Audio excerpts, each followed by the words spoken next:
Hi guys, wanted to talk about a book, an ebook that's on the PickPals website. It's for us lock pickers and locksport people here in Australia.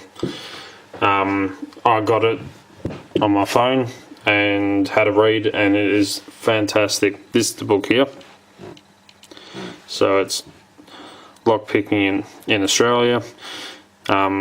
Refers to the laws, legalities of it, and it comes down to each state. So you've got New South Wales, Victoria, South Australia, Western Australia, ACT, Northern Territory, Queensland, so all the states, even Tasmania. Gives you the rundown on the laws for it, and everything to do with that.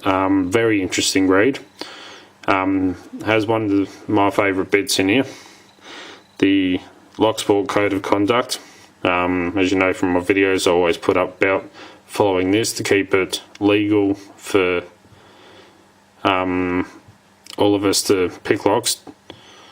So don't go breaking the laws and doing stupid stuff. I'm wrecking it for all of us. So it's got about overseas within Australia. For those of you who haven't got it, I recommend getting it. As I said, it's a free download on the PickPals website. Absolutely fantastic book, and a must read for all of us here in Australia. So good read, guys. Alright, cheers.